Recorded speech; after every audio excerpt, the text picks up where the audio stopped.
Hello everyone, in this video I will be discussing with you on self-concept.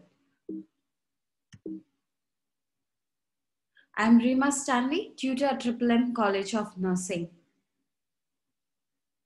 So at the end of this video, you will be able to understand what is self-concept, Rogers' 3 parts of self-concepts, Hemi Tajfel Social Identity Theory, multiple dimension theory, development of self-concept, examples of positive self-concepts, and ways to building self-concept.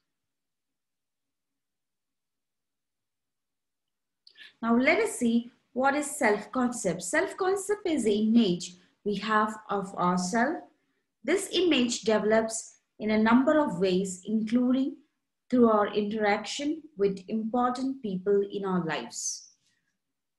So what is self-concept? Self-concept is how we perceive our behavior, abilities, and unique characteristics. For example, beliefs such as I am a good friend or I am a kind person are part of an overall self-concept. Our self-perception is important because it affects our motivations, attitudes, and behaviors. It also impacts how we feel about the person we think we are, including whether we are competent or if we have self-worth. Self-concept tends to be more malleable when we are younger and still going through the process of self-discovery and identity formation. But as we age and learn who we are and what's important to us, these self-perceptions become more detailed and organized. Now let's see Rogers' 3 parts of self-concept. So according to him, self-concept is made up of 3 different parts. This includes self-image. Example, I think I am a good person. So self-image refers to how you see yourself at this moment in time. Attributes like physical characteristics, personality traits, and social roles all impacts your self-image. The ideal self, example, I would like to be a good person. The ideal self is the person you want to be. This person has the attributes or qualities you are either working towards or want to possess. So it's who you envision yourself to be if you were exactly as you want. And the last part is self-worth. I feel good about myself. Self-worth is otherwise self-esteem, how much you like, accept, and value yourself. All attributes to your self-concept in the form of self-esteem. Self-esteem can be impacted by a number of factors, including how others see you, how you think you compare to others, and your role in society. Now, when do we say self-concept is congruent or incongruent? We say it is congruent when self-concept, you remember that self-concept is not always aligned with reality, but when it is aligned, your self-concept is said to be congruent. If there is a mismatch between how you see yourself, that is your self-image, and how you wish you were, that is your ideal self, your self-concept is incongruent. Now, this incongruent can negatively impact self-esteem. Rogers believed that incongruent has its earlier root in childhood, when parents, for example, place conditions on their affection for children, like only expressing love if children earns it through certain behaviors and living up to the parents' expectations. And now, this will make children to begin to distort their memories of experiences that leave them feeling unworthy of their parents' love. Unconditional love, on the other hand, helps foster congruence. Children who experience such love, also call us the family love, feels no need to continually distort their memories in order to believe that other people will love and accept them as they are. Now, let us see the other theory, that is a theory, social identity theory, which is given by social psychologist Hemi Tajfel, who developed the same theory, which states that self-concept is composed of two key parts, and that is personal identity and social identity. Now, what is personal identity? These are the traits and other characteristics that makes you unique from others. While social identity, when you are based on your membership in social groups such as sports team, religions, political parties, or social class. So this theory states that our social identity influences our self-concept that thus it impacts our emotions and behaviors. For example, when we are playing sports, for instance, and our team loses a game, we might feel sad for the team, and that is emotion, or act out against the winning team, which represents the behavior.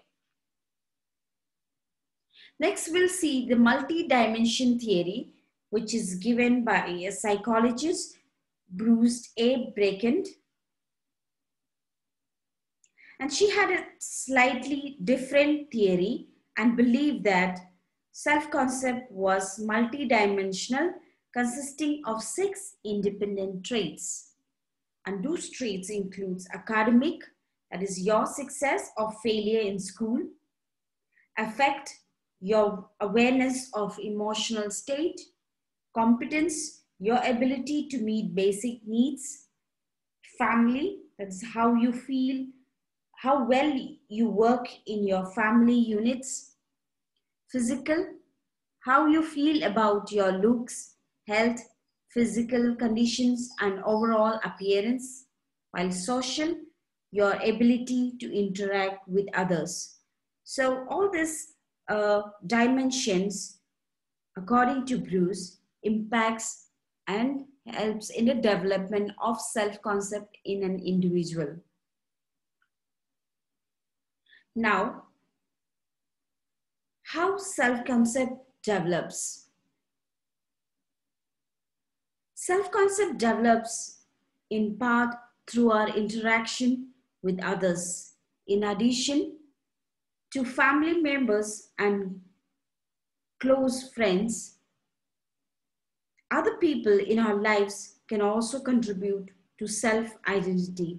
For instance, one study found that the more a teacher believes in a high-performing student's ability, the higher that student's self-concept is. So self-concept can also be developed through the stories we hear. As an example, the media plays a role in a self-concept development as well, both mass media and social media. When this media promotes certain ideals, we are more likely to make those ideals our own. And the more often these ideals are presented, the more it affects our self-identity and self-perception. So self-concept evolves throughout life and depends to an extent on an individual's developmental level. Now, when is the development of self-concept finished? Self-concept development is never finished. Though one's self-identity is thought to be primarily formed in childhood, your experiences as an adult can also change how you feel about yourself. If self-esteem increases later in life, for instance, it can also improve your self-concept. Now let us see some of the examples of self-concepts that are positive and negative. A person with positive self-concept thinks of themselves as an intelligent individual. A person thinks of themselves as a competent employee, while a person with negative self-concept thinks of themselves as being cold and unapproachable, as lazy and indifferent employee. So here are the characteristics of people with positive self-concept and negative self-concept. People with positive self-concept ask questions. They take time to acknowledge their personal accomplishment. They set goals. They are persistent. They keep trying and finding new ways to do things. While people with negative self-concept, they jump to conclusions. They tend to magnify faults, blaming others, and deny their own weakness or problems. They tend to minimize achievements and also look at only one details. Now, how do you build self-concept? There are various ways of building self-concepts, and some of these includes to list and develop your personal strengths and abilities. Set attainable goals based on your wants and needs. Look for positive relationship with others, and also recognize what you have accomplished each steps of the way. Now, key points.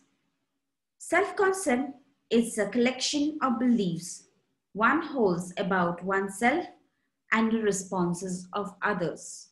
So, it basically answers to the question of who am I? Now, why is a well-developed self-concept beneficial? Our self-concept impacts how we respond to life. So,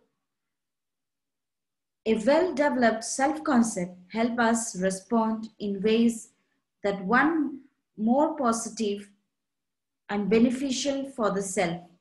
A well-developed self-concept keeps us from internalizing negative feedbacks from others. Reference is taken from Mary C. Townsend, Psychiatric Textbook for Nurses, and also online content such as NIM, Government, and WebMed. So remember, take a moment to appreciate how amazing you are. Yes, you are. So thank you.